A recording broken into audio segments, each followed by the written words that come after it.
Bismillah. Assalamualaikum warahmatullahi wabarakatuh. Alhamdulillahi hamdan katsiran thayyiban mubarakan fihi kama yuhibbu rabbuna wa yardah. Ashhadu an la ilaha illallah wahdahu la syarika lah wa asyhadu anna Muhammadan abduhu wa rasuluh. Allahumma salli wa sallim wa barik wa zid wa an'im ala rasulina Muhammadin wa ala alihi wa ashabihi wa sallama tasliman mazida. Qala Allah Ta'ala fil Qur'anil Karim, ya ayyuhalladzina amanu taqullaha haqqa tuqatih wa la tamutunna illa wa antum muslimun.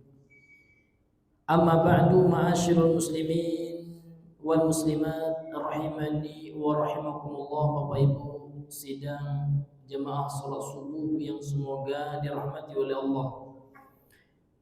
Pertama kali marilah kita kembali mengucapkan alhamdulillah sebagai ucapan tanda rasa syukur kita kepada Allah Subhanahu wa taala karena kita masih mampu untuk melaksanakan kewajiban kita pada pagi hari ini, yaitu salat subuh berjamaah.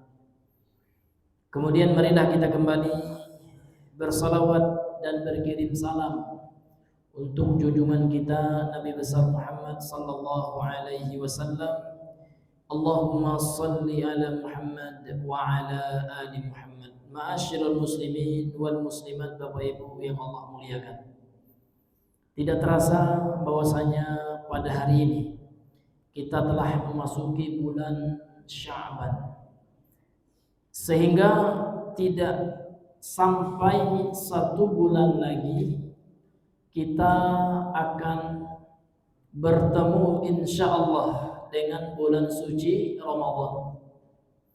Maka untuk itu Bapak Ibu yang Allah muliakan, pada pagi hari yang mudah-mudahan Allah berkahi ini, kita akan mengkaji persiapan yang bisa kita lakukan untuk menyambut bulan suci Ramadan. Kenapa kita butuh berbicara mengkaji tentang persiapan, Bapak Ibu? Karena memang dalam agama kita banyak ayat-ayat yang berisikan tentang pentingnya persiapan di dalam kehidupan kita. Yang pertama, persiapan menuju kampung akhirat. Coba kita buka Al-Quran surah Al-Hasyr ayat yang ke-18. Allah berfirman, ya ayyuhalladzina amanu taqullaha wal tanzur nafsum ma qaddamat lighad.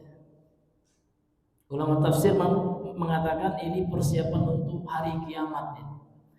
Wahai orang-orang yang beriman, bertakwalah kalian kepada Allah, hendaknya setiap jiwa memperhatikan apa yang telah dia persiapkan untuk hari esok, yakni kata Imam Ibnu Katsir yaumul qiyamah. Kemudian kalau untuk persiapan hari esok masih dalam tataran kehidupan dunia ada juga. Coba kita buka Al-Quran surah An-Nisa ayat yang ke-9. Dan kita baca nanti penjelasan ulama tafsir. Kata Allah Subhanahu wa taala, "Wal yakhshal ladzina law taraku min khalfihim dzurriyyatan dhi'afan khafu 'alaihim."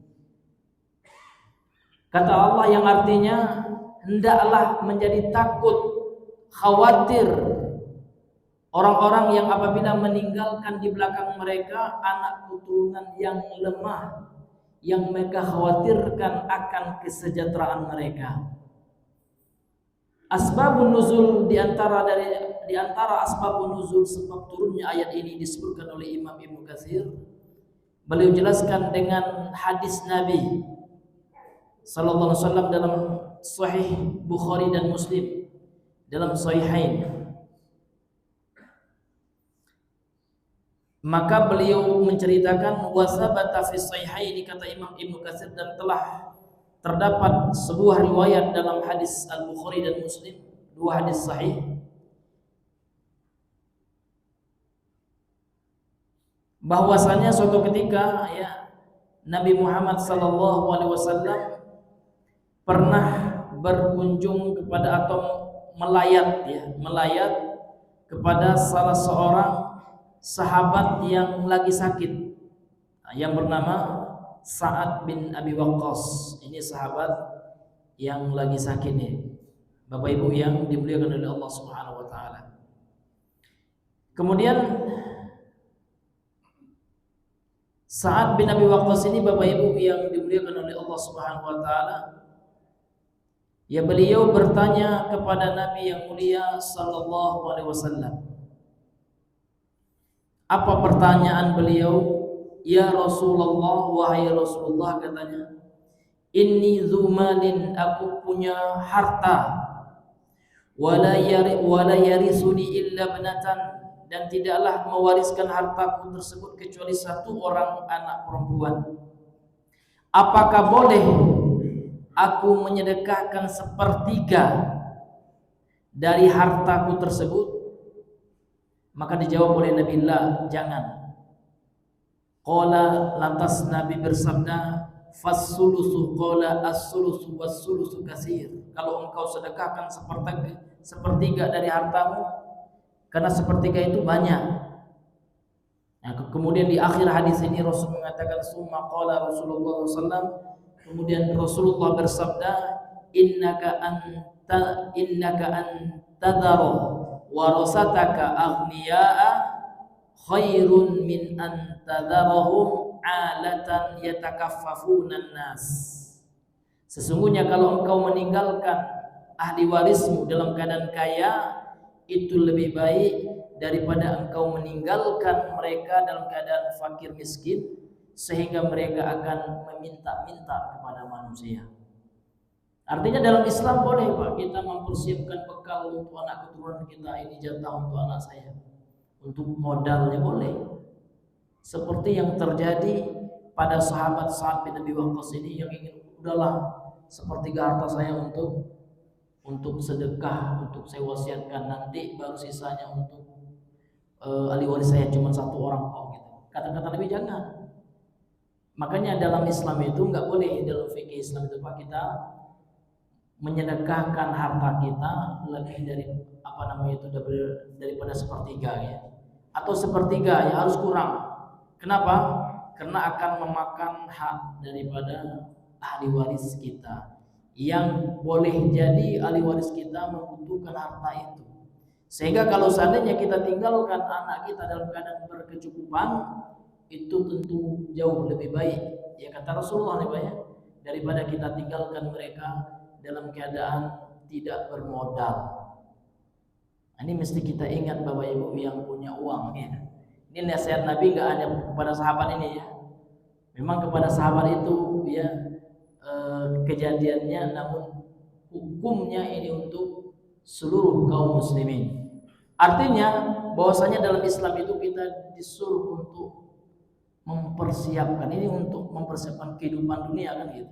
Disuruh oleh Nabi, apalagi untuk kehidupan yang jauh lebih kekal dan abadi, yaitu kehidupan akhirat dan persiapan kita nanti di bulan suci Ramadan. Jadi judul kita Bapak Ibu adalah 10 persiapan untuk menyambut bulan suci Ramadan,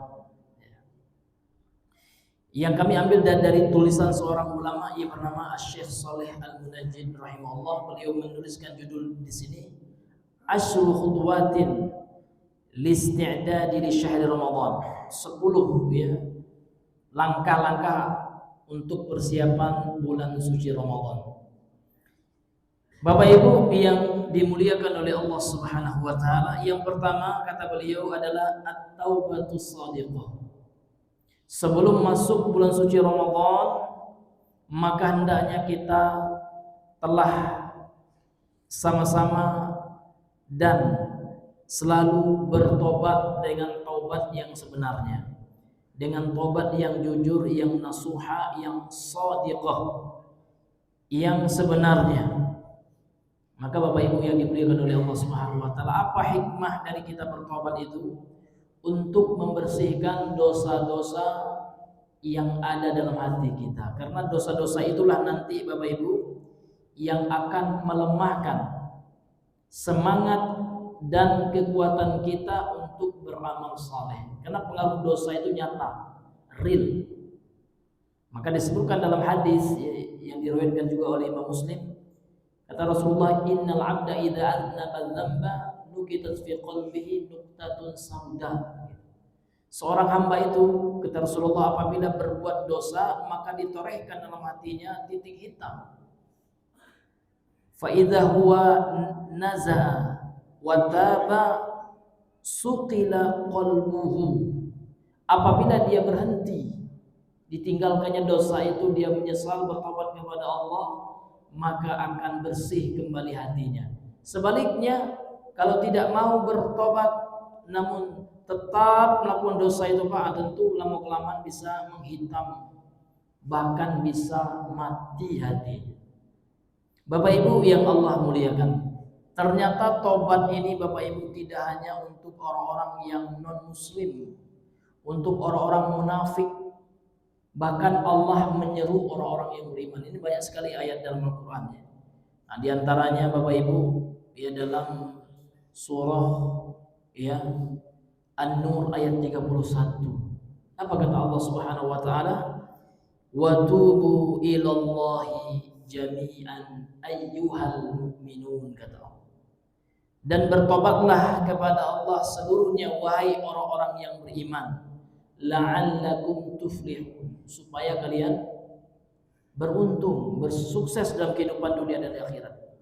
Jadi Bapak Ibu yang Allah muliakan, Allah memerintahkan ya kepada orang-orang yang beriman secara khusus untuk bertobat kepada Allah Subhanahu wa taala. Sehingga kalau orang sudah bertobat, maka disebutkan dalam sebuah riwayat, ada sebagian ulama mengatakan hasan ya, bahwasanya Rasul mengatakan at-taibu minadz dzambi kaman la dzamba lahu. Orang yang bertobat dari dosa bagaikan orang yang tidak punya dosa sama sekali. Akan tetapi ulama menyebutkan harus memenuhi minimal 4 persyaratan diterimanya tobat atau menjadi tobat yang nasuha. Karena Allah kan juga memerintahkan kita untuk tobat yang sebenarnya. Sebagaimana dalam surah At-Tahrim itu ya ayyuhalladzina amanu tubu ilallahi taubatan nasuha. Bertobatlah kepada Allah dengan tobat yang sebenarnya. Maka disebutkan oleh Imam An-Nawawi rahimahullah, yang pertama syarat bertobat itu, atau dikatakan orang itu betul-betul bertobat dia Bapak Ibu, yang pertama niatnya mesti ikhlas.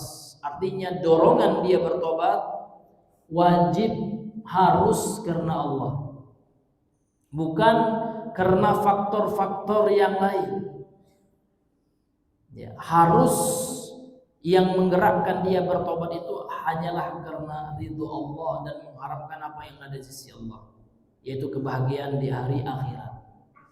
Jadi hendaknya ikhlas Pak ya. Kemudian yang kedua, meninggalkan dosa itu. Misalkan ada orang yang bertobat namun terus dia lakukan, itu belum bertobat. Karena syarat yang kedua itu, kata beliau, harus ditinggalkan dosa yang kita bertobat dari dosa itu. Contoh, ada seseorang bertobat dari dosa selingkuh ya. Langsung dia putuskan selingkuhannya itu ya. Dia menyesal kepada Allah. Dia tinggalkan. Tapi kalau seandainya belum dia tinggalkan, dia belum dikatakan taubat. Ya, belum dikatakan taubat, karena taubat itu secara bahasa artinya kan kembali kepada Allah. Taba yatubu taubatan itu artinya roja'a, kembali, arruju' ya ilallah, kembali kepada Allah, meninggalkan seluruh dosa itu. Dosa apapun Pak, misalkan dosa, mohon maaf, dosa lisan, ini banyak sekali banyak kita tergelincir di dalamnya. Dosa mampaburuan orang gitu ya. Ghibah, katanya tobat, pun diribah juga orang ya, digunjing juga, itu bukan tobat ya. Harus ditinggalkan dosa itu Pak. Tapi kalau masih dilakukan, butuh tobat lagi, ulang lagi, nggak apa-apa Pak, jangan putus asa.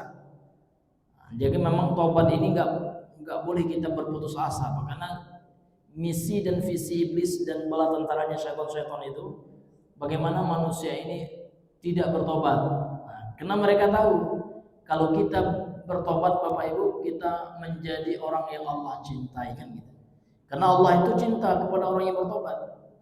Innallaha yuhibbut tawwabina wa yuhibbul mutatahhirin. Allah itu cinta kepada orang-orang yang at-tawwab. Tawwab itu artinya orang yang selalu bertobat. Itu indahnya bahasa Arab ya. Kalau orang sesekali bertobat namanya taib. Isim fa'il dari taba yaitu taib. Tapi kalau tawwab ya, itu orang yang sering bertobat, dikit-dikit tobat, tidak apa-apa. Karena Nabi seperti itu, Nabi ya disebutkan dalam hadis itu 100 kali sehari. Apa kata beliau dalam hadis Sahih Muslim itu, ya ayuhan nas, wahai manusia, kata beliau, tubu ilallahi, bertobatlah kalian kepada Allah, fa inni atubu ilaihi fi yaumin mi'ata marrah. Sesungguhnya aku saja bertobat kepada Allah sehari itu sampai 100 kali.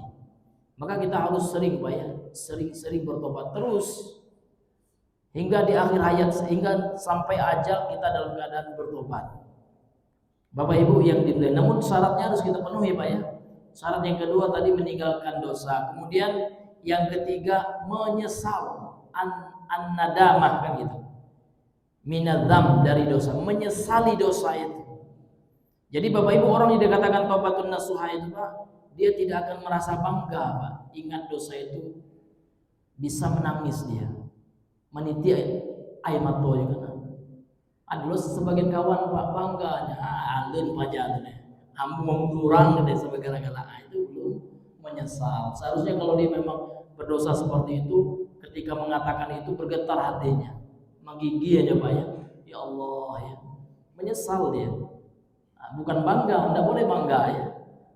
Ada sebagai kawan Pak, tidak semuanya juga, sebagian ya merasa dia hebat. Nah ini belum apa-apa Bapak itu minum, ya kan? Segelas saya dulu selusin minum katanya.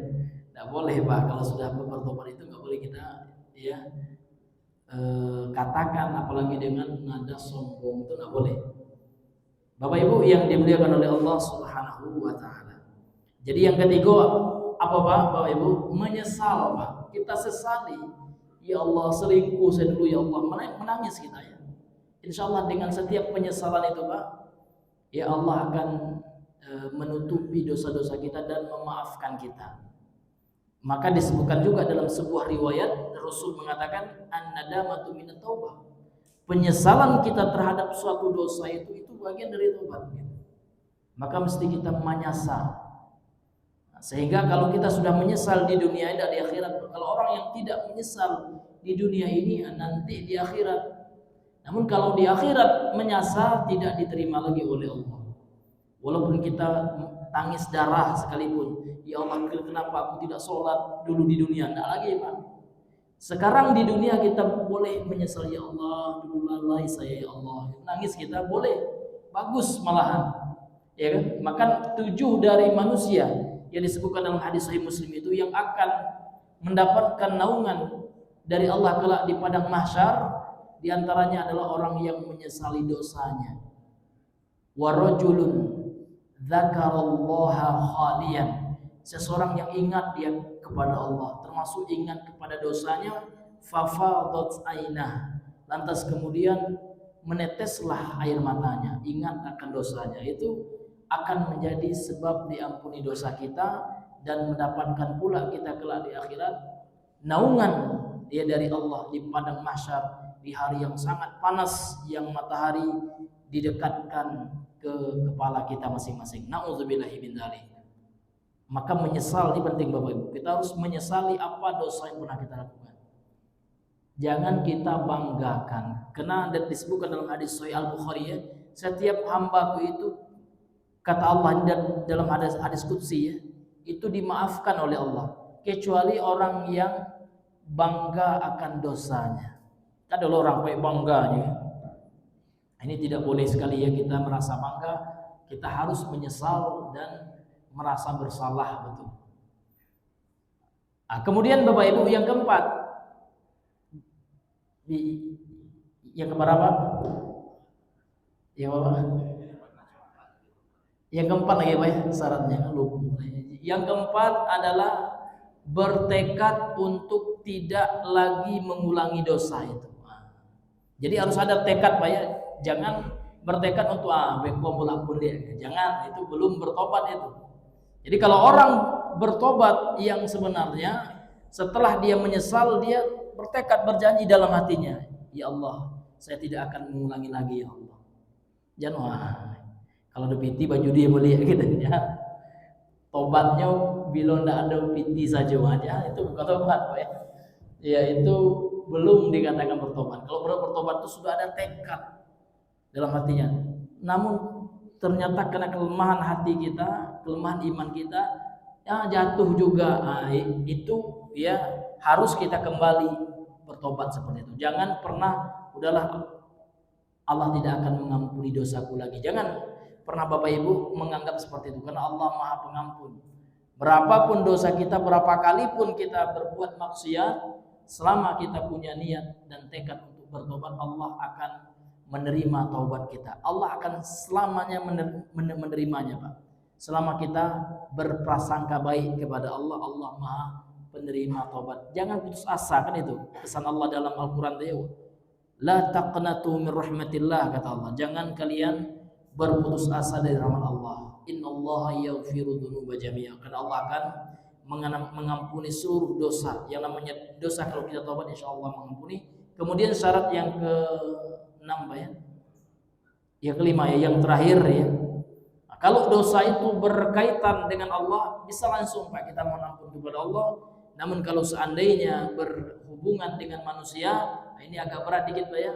Kita minta keridhaan, ya, kehalalan dari orang yang pernah kita ya ambil hartanya misalkan secara batil, kita curi hartanya, kita tipu dia, kan gitu Pak ya.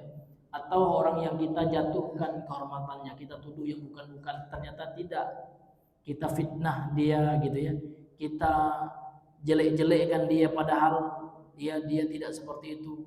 Ataupun kalau dia seperti itu ya dia tidak senang, dia ghibahi ya, dibongkar aib-aibnya gitu ya, sehingga jatuh harga dirinya. Maka kalau ada hal yang seperti itu, maka syaratnya agak baik Pak. Kita mesti meminta keikhlasannya, rasa maaf dari orang itu. Kalau mereka tidak memaafkan kita, terpaksa ya akan Allah adili kelak di akhirat. Bapak Ibu yang dimuliakan oleh Allah Subhanahu wa taala. Kemudian persiapan yang kedua Bapak Ibu, berkata ya Syekh Shalih Al-Munajjid di sini, yang kedua kata beliau adalah ad-du'a, berdoa. Jadi doa ini sangat penting, luar biasa. Kenapa Bapak Ibu yang dimuliakan oleh Allah Subhanahu wa taala? Karena Allah Subhanahu wa taala sering kami sampaikan dalam Al-Qur'an itu menyuruh kita berdoa. Padahal doa itu kan kebutuhan kita yang butuh. Namun Allah menyuruh pula, ya kan? Luar biasa Allah itu. Luar biasa, Maha Penyayang, Maha Pengasih Allah. Padahal Allah tidak butuh dengan doa kita. Nak berdoa nak indah Allah tidak akan merasa kurang apapun. Allah tetap Allah, Allah tetap Maha segalanya, Maha kuasa, ya kan? Maha kaya. Nah, kita yang butuh dengan doa, namun Allah dengan Maha Pemurahnya Allah meminta kita berdoa. Sebagaimana firman Allah ya, wa qala rabbukum ud'uni astajib lakum. Berfirman Tuhan kalian, yakni Tuhan kita Allah Subhanahu wa taala, ud'uni, berdoalah kalian kepadaku, kata Allah. Allah menyuruh kita berdoa kepadanya. Itu luar biasanya Allah. Kemudian dalam ayat yang lain ya, Allah mengatakan kepada Nabi Muhammad, wa idza sa'alaka ibadi anni fa inni qarib. Apabila hambaku bertanya tentangku kepada engkau wahai Muhammad, jawablah, sesungguhnya aku itu dekat. Ujibu da'watad da'i idza da'an. Aku akan mengabulkan doa orang-orang yang berdoa. Namun syaratnya namanya berdoa ya. idza da'an, ya apabila dia berdoa kepadaku.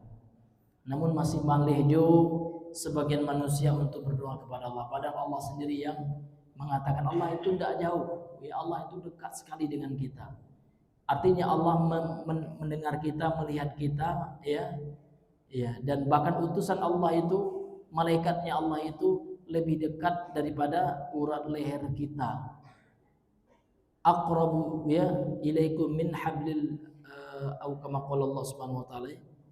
Ya, lebih dekat kepada kalian daripada urat leher. Namun dalam tafsir itu maksudnya adalah utusan Allah, malaikat-malaikatnya Allah Subhanahu wa taala. Bapak Ibu yang dimuliakan oleh Allah Subhanahu wa taala, maka memperbanyak doa. Apa di antara doa yang bisa kita baca, Bapak Ibu? Ada disebutkan dalam hadis, namun sebagian ulama mengatakan hadisnya tidak sahih. Namun untuk sekedar doa tidak apa-apa kita amalkan. Apa doanya Bapak Ibu? Allahumma barik lana fi Sya'ban. Karena sekarang kita berada di bulan Sya'ban. Ya Allah, berkahilah aku di bulan Sya'ban ini ya Allah. Berkah itu artinya Allah berikan kebaikan-kebaikan, mudah melakukan ketaatan, jauh dari kemaksiatan, itu berkah itu. Jadi kalau kita mudah melakukan ketaatan, Pak, itu tanda berkah. Ya, kita punya harta, namun harta kita bisa membantu kita untuk taat. Punya kita harta, semakin dermawan kita, itu berkah itu. Ya. Namun semakin kita punya harta, semakin pilih, ya, semakin kikir kita, ini tanda tidak berkah. Karena berkah itu, Pak, bertambah umur kita, bertambah kebaikan kita, itu berkah umur kita. Ya kan? Bertambah, mohon maaf Bapak Ibu, bertambah tua, bertambah pula amal kebaikan kita. Tanda ndak berkah Bapak Ibu, bertambah hawa, bertambah buruk perangai, bertambah malih kamu saja misalkan ya. Bertambah malas kita untuk mengerjakan ibadah kepada Allah. Ini disebutkan langsung oleh Nabi dalam hadis, Pak, ya. Kata Rasulullah sallallahu alaihi wasallam, ya, inna khairakum man tala umruhu wa hasuna amaluhu. Sesungguhnya orang yang terbaik di antara kalian itu orang yang panjang usianya, bertambah baik, ya, amalannya. Wa inna syarrakum, dan sesungguhnya orang yang paling buruk di antara kalian itu man tala umruhu, yang panjang usianya, sa'a amaluhu, ya, namun bertambah buruk pula amal perbuatannya. Bapak Ibu yang dimuliakan oleh Allah Subhanahu wa taala. Maka mudah-mudahan harta kita berkah, Pak. Karena setiap pagi ini, Pak, bagi yang bawa harta atau uang, ya, itu malaikat turun, Pak. Ya. Dan malaikat itu berdoa. Apa doanya? Salah satu dari malaikat itu mendoakan Allahumma akhlif munfiqan, ya, apa nama itu, khalafa. Ya Allah, kata malaikat itu doanya, berikanlah ganti orang yang berinfak pada pagi hari ini. Beri ganti dengan pahala, dengan kebaikan. Bahkan diganti juga oleh Allah tidak jarang, Pak, ya, dengan jumlah yang lebih banyak. Ya, 10.000 kita infak, kadang-kadang dapat aja kita rezeki gitu, ya, 100.000 kan atau kita. Namun kita jangan mengharapkan yang di dunia, Pak. Ya, ketika berinfak itu kita harapkan pahala, ya, ridho Allah gitu. Itu yang pertama. Kemudian satu malaikat lagi doanya buruk, Pak. Apa doanya? Allahumma, ya, Allahumma a'ti munsikan talafa, kan gitu. Allahumma a'ti munsikan talafa. Ya Allah, berikanlah, ya, kerusakan, ketidakberkahan bagi orang yang kikir, orang yang menahan hartanya, gitu ya. Itu doa dari malaikat. Artinya walaupun hartanya itu memang secara kasat mata tidak berkurang, namun talaf, ya, kehancurannya itu pada keberkahannya, Pak. Kurang berkah hartanya. Nah, dan kemudian Nabi juga memberikan kepada kita sebuah seperti janji gitu Pak ya. Apa janji Nabi itu Pak? Kata Rasulullah ya, ma naqasa malun bi shadaqah itu seperti jaminan gitu ya. Seperti Nabi ngasih garansi sama kita. Garansinya adalah ma naqasa malun bi shadaqah, tidak akan berkurang harta itu dengan disedekahkan. Artinya dalam catatan malaikat di akhirat kelak kalau kita ikhlas karena Allah tidak akan berkurang walaupun nominalnya berkurang di dunia ini secara kasat mata. Namun secara hakikat ya, secara real nanti di akhirat itu kata Rasulullah beri garansi indah akan berkurang loh. Bahkan akan dilipat gandakan Pak ya. Satu kebaikan yang kita lakukan mungkin 10.000 ya akan dikali menjadi 10 bahkan 700 kali pahalanya. Al-hasanatu kata Rasulullah bi'ashri amsalihha. Satu kebaikan yang kita lakukan termasuk yang kita infakkan gitu ya, maka akan dikali 10 ila 700 dhifin sampai 700 kali lipat gitu ya. Nah, ini banyak sekali Pak ya dalilnya dari Al-Qur'an juga dan dari hadis Nabi. Maka untuk itu Bapak Ibu berbahagialah ya kita punya harta dan punya ya kemauan kedermawaan ya untuk menginfakkan harta kita di jalan Allah. Di jalan Allah untuk sedekah, untuk ya masjid, untuk apapun di jalan Allah Pak. Maka ini sangat luar biasa. Membantu orang, jangankan sedekah yang banyak-banyak nominalnya Pak. Kata Rasul itu walaupun kita berinfak dengan satu butir kurma separohnya lagi gitu ya, maka ini akan bisa menjadi ya penghalang kita dari azab Allah kelak di akhirat. Ini luar biasanya. Ini Bapak Ibu yang Allah muliakan. Jadi doa ya. Maka penting sekali kita untuk berdoa. Kemudian berikutnya Bapak Ibu yang dimuliakan oleh Allah Subhanahu wa taala, yang ketiga persiapan yang bisa kita lakukan adalah berbahagia dengan kehadiran dekatnya kehadiran bulan suci Ramadan. Harus bahagia, senang kita. Ya harus merasa happy, Masya Allah ya Allah ya kan. Tidak beberapa lama lagi akan datang ya bulan suci Ramadan. Pertanyaannya, kenapa kita harus senang Bapak Ibu? Tentu jawabannya yang pertama karena perintah Allah. Allah mengatakan kepada Rasulnya sebagaimana ya dalam Al-Quran Bapak Ibu yang dimuliakan oleh Allah, surah Yunus ayat 58. Apa kata Allah? Qul bifadlillahi wa rahmatihi fabidzalika falyafrahu huwa khairum mimma yajma'un.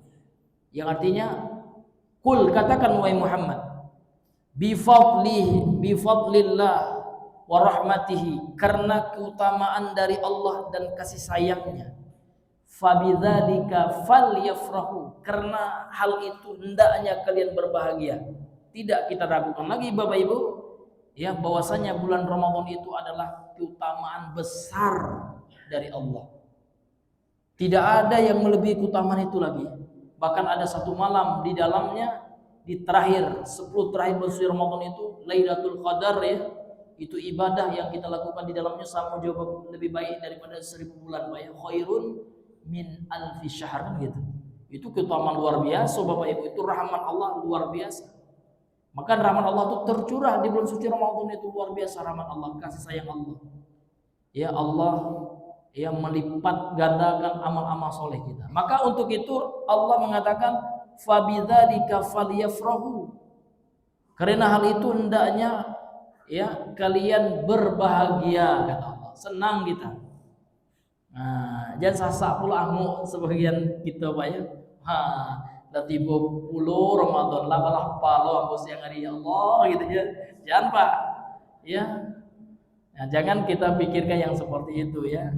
Karena orang yang beriman itu pasti senang dia. Karena puasa itu ya walaupun kita laparnya hanya sampai tenggelam matahari saja. Tidak ada orang yang puasa sampai sehari malam Pak ya. Nah, sebentar saja Pak kita menahan itu. Dan kita nikmati. Itulah puasa yang didasari oleh keimanan. Makanya Nabi kan memberikan motivasi kepada kita, man shoma ramadhana imanan wa ihtisaban, barang siapa yang berpuasa di bulan suci Ramadan dengan dasar keimanan wa ihtisaban dan mengharapkan pahala dari Allah, ghufira lahu ma taqaddama min dzambi, diampuni untuknya yang berlalu dari dosa-dosanya. Ini luar biasa. Ini rahmat Allah ini. Karena memang kita yang namanya manusia ini Pak, ya fitrah manusia itu banyak berbuat salah, lupa, sering lupa, salah, keliru, khilaf gitu ya.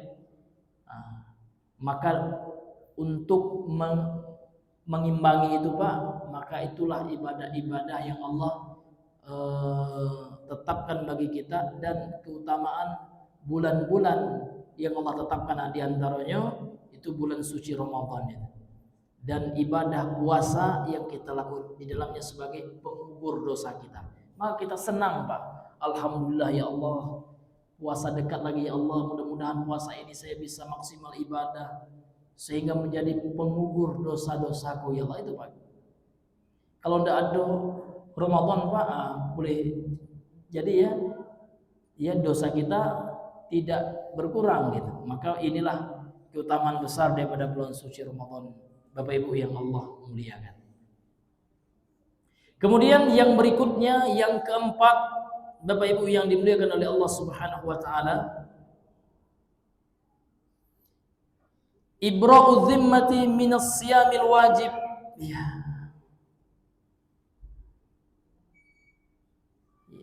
Melepaskan tanggungan dari hutang puasa wajib kita di tahun yang lalu.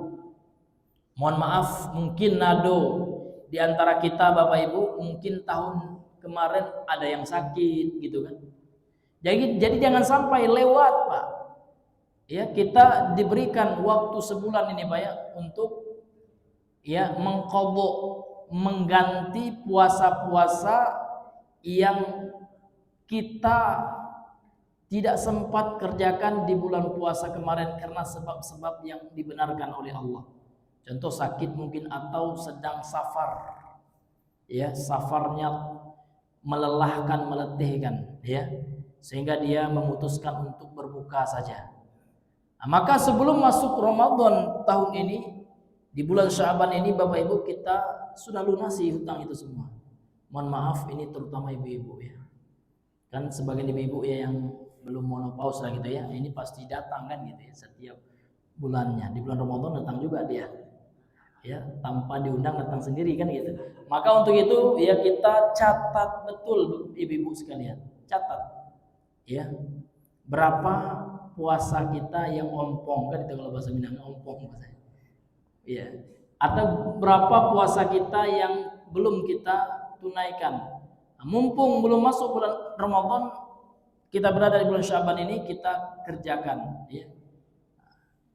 Dan ini yang dikerjakan oleh istri Nabi juga Bapak Ibu, sebagaimana dalam hadis Sahih Al-Bukhari ya, diceritakan oleh Abu Salamah, dia berkata, saya pernah mendengar Aisyah radhiyallahu anha mengatakan, kana yakunu alayya shaum, dahulu aku punya hutang puasa, kata Ibunda Aisyah, min Ramadan, pada Ramadan yang lalu. Fama astati'u an aqdiyahu, aku tidak mampu mengqadhanya, menggantinya gitu ya, illa fi Sya'ban, kecuali pada bulan Sya'ban. Jadi pada bulan Sya'ban ini dituntaskan semua oleh Ibunda Aisyah. Begitu juga ibu-ibu kita ya, bunda kandung semuanya, para bunda sekalian ya, mumpung masih di bulan Sya'ban, ibunda sekalian, kalau ada puasa kita, hutang puasa kita tahun lalu, mari ayo kita kerjakan, jangan sampai telat. Nah, kalau kita telat Bapak Ibu ya, tentu ada dandonya. Ini ijtihad dari jumhur ulama ya. Kalau orang sengaja telat ya dari melunasi hutang puasa yang tahun kemarin, maka setiap kali telat itu dia harus ya membayarnya, harus puasa, dia tuh harus, kemudian ditambah dengan memberi makan fakir miskin. Itu ijtihad jumhur ulama seperti itu.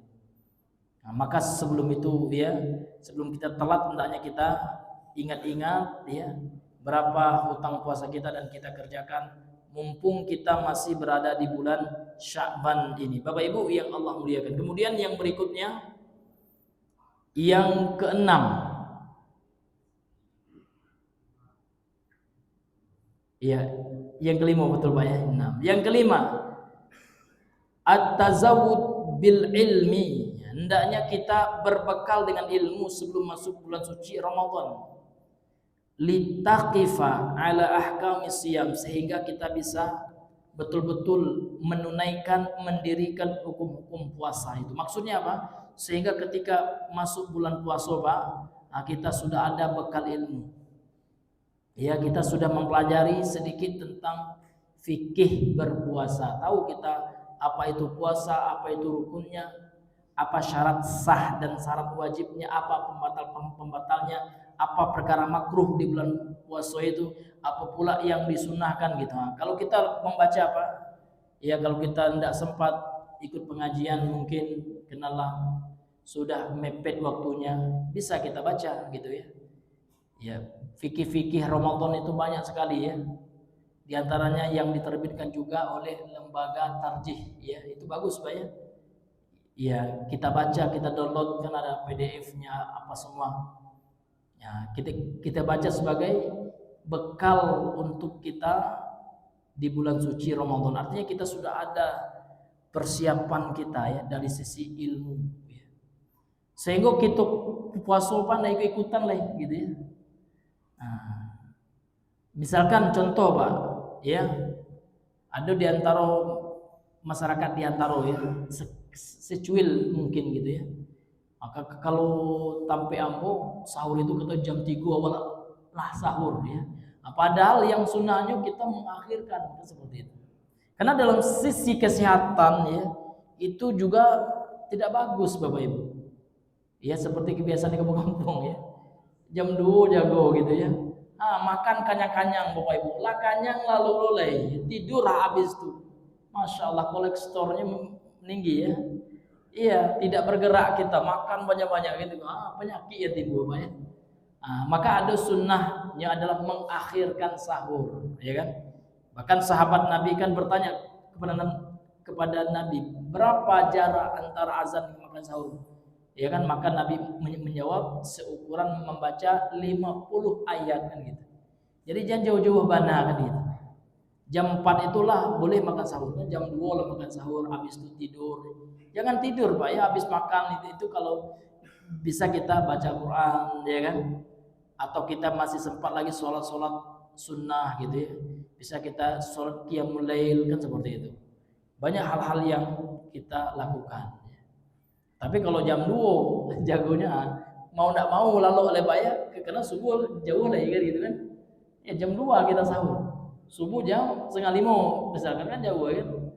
Nah ini akan tentu dari sisi sunnah itu kurang ya, dapat pahala kita karena sunnahnya mengakhirkan sahur. Kemudian dari sisi kesehatan juga tidak bagus untuk kesehatan kita. Bapak Ibu yang dimuliakan Allah. Maka kalau kita belajar ilmunya tentang itu Pak, tentu akan memberikan kepada kita wawasan tentang bagaimana ya sunnah dalam berpuasa tersebut. Kemudian yang keenam Bapak Ibu yang dimuliakan oleh Allah Subhanahu wa taala, ini berkaitan dengan pekerjaan Pak. Ini kalau bisa. Ya kalau bisa kita lakukan gitu ya. Kata beliau al-musara'atu fi inha'il a'mal fi inha'il a'mal allati qad tushghiluka fi ramadhana 'anil ibadati. Bersegera untuk menyelesaikan pekerjaan-pekerjaan allati qad tushghiluka, yang terkadang pekerjaan itu melalaikanmu dalam bulan Ramadan dari beribadah. Ya, jadi Pak, memang kita punya perencanaan, ya, planning untuk bulan suci Ramadan itu lengkap ya. Ya, planning kita kalau lah masuk bulan Ramadan itu dikurangi lagi. Aktivitas pekerjaan dunia di duniawi itu kalau bisa Pak ya, kalau bisa nih Pak ya. Ya kalau bisa ya. Kecuali kita memang terikat itu susah Pak ya. Bekod berhenti loh sama bos gitu ya, dipecat pula. Kalau itu jangan Pak ya. Ini kalau bisa kan gitu ya. Apalagi kita pedagang. Kalau pedagang itu kan dia tidak terikat ya, tidak terikat instansi lembaga gitu ya. Dia yang mengatur sendiri, mau jam barasi buka suka-suka hatinya gitu Pak ya. Tapi kalau orang yang di instansi tidak bisa kita ini kan ya, karena dia terikat dengan aturan yang ada di lembaga itu. Jadi kalau bisa Pak ya, kita menyelesaikan urusan-urusan dunia ketika bulan suci Ramadan, apalagi 10 terakhir Pak. Karena 10 terakhir itu intinya, karena kita disuruh untuk disunahkan i'tikaf kan gitu. Lalu di masjid ya, banyak baca Quran, banyak berdoa dalam rangka mencari keutamaan Lailatul Qadar itu Pak. Dan itu menjadi ujian besar Pak bagi sebagian teman-teman kita yang menggali kain. Karena dake-dake Idul Fitri itu puluh yang ramenya itu ujiannya besar sekali itu ya. Iya. Ini Bapak Ibu yang dimuliakan oleh Allah Subhanahu wa taala. Kemudian yang berikutnya kena mengenai waktu Pak ya. Yang berikutnya yang ketujuh, al-julusu ma'a ahlil bait li ikhbarihim bi ahkami siyam. Ini untuk bapak-bapak ya. Untuk kita sebagai kepala keluarga. Juga kepada ibu-ibu untuk anak-anaknya. Kita duduk ya bersama keluarga kita, ya kita bacalah buku Pak, atau kita saling berbincang-bincang tentang hal-hal yang berkaitan dengan hukum berpuasa. Nah, besok tidak lama lagi ya, kita bincang sama anak-anak kita. Tidak lama lagi nah ya kita akan memasuki bulan suci Ramadan gitu. Ayo ya kita bersiap ya kan. Jadi kita sudah adalah planning Pak ya di keluarga kita itu Pak. Kita sudah buat planning apa aktivitas ibadah yang akan kita lakukan. Kalau ada anak-anak kita misalkan Bapak Ibu yang ingin bertanya ini macam mana puasa itu bagaimana ya kan. Nah, ini kita diskusikan. Bisa kita dengan apa Pak? Dengan cara kita membaca buku ya kan sama-sama di depan keluarga kita sehingga akan memberikan kepada kita persiapan untuk bulan suci Ramadan itu. Sehingga ada perasaan kita ya spesial gitu Pak ya untuk menghadapi bulan suci Ramadan itu. Dan ini penting Bapak Ibu yang dirahmati oleh Allah Subhanahu wa taala. Apalagi orang tua ya. Makanya orang tua itu Pak ya sebagai suami kita jangan kita memikirkan finansial terus ya. Ya, maka sekali-kali mesti kita memikirkan tentang ibadah lagi. Mungkin di antara Bapak Ibu punya planning ya. Ya, i'tikaf di bulan Ramadan sekarang ini insyaallah nak ya kita akan i'tikaf di Masjidil Haram. Nah, itu mantap ya. Karena memang kalau kita ada uang Pak ya, ada rezeki ya. Karena memang kalau kita umroh di bulan suci Ramadan itu ada kelebihannya ya, spesialnya gitu ya. Disebutkan dalam hadis Nabi itu yang sahih ya, bahwasanya umroh di bulan suci Ramadan itu seperti menunaikan haji. Ini pahalanya gitu. Ya pahalanya itu bagaikan orang menunaikan haji besar gitu ya bersama Nabi Sallallahu Alaihi Wasallam. Nah itu diantara planning Pak ya. Ini Bapak Ibu yang dimuliakan oleh Allah. Kemudian berikutnya yang ke-8 karena mengingat waktu Pak ya. I'dadu ba'dil kutub allati yumkinu qira'atuha fil bait. Kita menyediakan ya sebagian buku-buku. Jadi kita belilah buku Pak ya atau apalah referensi gitu ya. Ya tentang yang berbicara tentang fikih Ramadan ini. Nah, kita bisa kita baca gitu ya, anak-anak kita nyimak, istri kita nyimak ya kan, maka masya Allah ya kan, sehingga kita punya suatu planning, suatu persiapan yang matang untuk menghadapi bulan suci Ramadan. Au ihda'uha, atau kita hadiahkan buku, misalkan kita punya 2 buku tentang fikih Ramadan, kita kasihlah ya kepada seperti imam masjid ya, sehingga kalau imam masjid itu Pak buku tentang Ramadan yang kita kasih itu Pak dibacanya ketika kultum atau dihafalnya ayat-ayatnya, pembahasannya, dijadikannya materi untuk berceramah. Allah dapat kita pahala. Ya kan? Kita yang menyediakan buku itu. Ini diantara persiapan juga Pak ya untuk bulan suci Ramadan. Itu Bapak Ibu yang dimuliakan oleh Allah yang ke-8. Kemudian yang ke-9, asyamu min syahri Sya'ban, banyak berpuasa di bulan Sya'ban ini ya. Ini dalam rangka untuk melatih kita, Bapak Ibu. Maka diriwayatkan oleh Ibunda Aisyah ya, beliau mengatakan aku tidaklah melihat Nabi itu banyak berpuasa ya, yang puasanya itu full satu bulan kecuali puasa Ramadan. Jadi Nabi itu kata Ibunda Aisyah yang pernah berpuasa full sebulan Pak itu puasa Ramadan. Dan aku tidaklah melihat beliau banyak berpuasa kecuali di bulan Sya'ban. Maka hikmahnya kata ulama adalah sebagai persiapan. Itu. Kemudian yang terakhir Bapak Ibu kadang mengingat waktu ya, membaca Al-Qur'an, qiraatul Qur'an ya. Ya, karena bulan suci Ramadan itu kan disebutkan oleh Allah ya dalam Al-Qur'an itu 185 surah Al-Baqarah itu ya.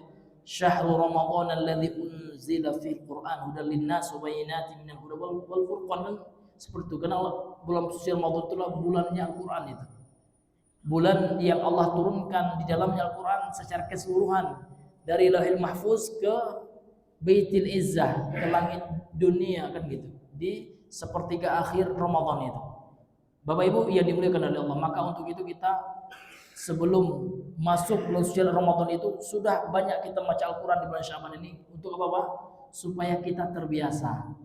Allah masuk bulan Ramadan awal lah tabiaso ya, karena sudah kita biasakan semenjak bulan Sya'ban ini. Mungkin Bapak Ibu ini diantara 10 persiapan ya yang bisa kita lakukan untuk mempersiapkan diri kita memasuki bulan yang penuh dengan keberkahan, bulan yang penuh dengan keutamaan dan rahmat Allah Subhanahu wa taala. Baiklah Bapak Ibu yang dimuliakan oleh Allah Subhanahu wa taala, mungkin ini saja mungkin yang bisa kami sampaikan ya. Kalau ada di antaranya Bapak Ibu ya yang ingin bertanya, kami persilakan ya. 2 pertanyaan saja. Ya. Silakan Pak ya.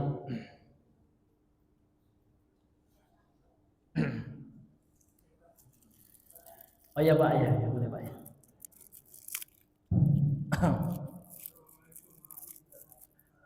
Waalaikumsalam warahmatullahi wabarakatuh.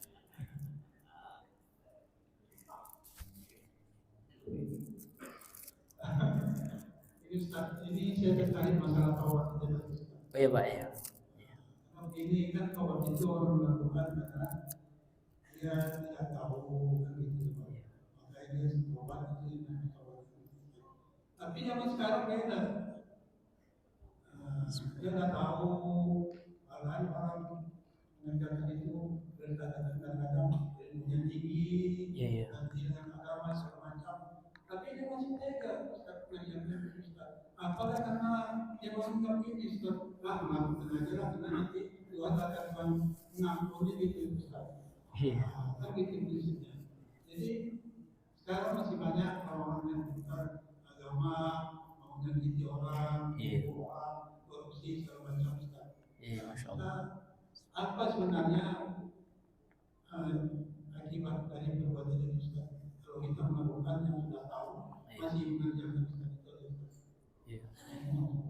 Waalaikumsalam warahmatullahi wabarakatuh. Iya, ini bagus sekali Pak ya pertanyaan Bapak. Jadi ada di antara kaum muslimin gitu Pak ya, orang-orang yang cendekiawan, orang yang berilmu pengetahuan ya, terkadang mereka itu tahu itu salah, namun mereka lakukan juga karena mungkin gitu Pak ya, mungkin prinsipnya mereka entar aja taubatnya ya. Allah kan maha pengasih, maha penerima taubat. Maka kalau memakai prinsip yang seperti itu ini salah Pak. Kenapa? Salahnya karena kita nggak tahu Pak. Ya memang betul ya Allah maha penerima taubat ya betul. Tapi ketika kita tunda taubat kita nggak tahu ajal kita. Rupanya pas kita tunda itu disitulah datang ajal kita, meninggal kita. Sementara kita masih bermaksiat, tentu dikhawatirkan kita ya mendapatkan su'ul khatimah ya, ujung kehidupan yang buruk. Na'udzubillahi min dzalik. Ya jadi dikhawatirkan seperti itu Pak ya. Ulama mengatakan seperti itu. Ditakutkan, dikhawatirkan kepada orang-orang yang menunda-nunda taubat itu mereka mendapatkan su'ul khatimah. Misalkan ya kan seorang pejabat misalkan, udahlah nanti aja taubat, kita korupsi aja lah dulu mumpung ada jabatan katanya. Rupanya lagi korupsi itu ya nanti aja tobat, belum sempat tobat dia udah meninggal kan gitu. Tentu meninggal di atas dosa dan maksiat itu. Nah, ini Bapak Ibu, makanya kita disuruh untuk senantiasa bertobat. Itu yang pertama Pak ya. Kemudian yang kedua tentang bagaimana ya, tentang orang yang mengetahui kemudian mereka melakukannya. Ini tentu dosanya begadang Pak. Ya, dosanya lebih besar. Dan ini seperti sifatnya para ahli ulama orang Yahudi seperti itu Pak. Kalau kita baca ya surah Al-Baqarah itu kan Allah menyinggung orang pendeta-pendeta Yahudi ya. Kata Allah, atamuruna nasa bil birri wa tansawna anfusakum wa antum tatluna alkitab afala taqilun.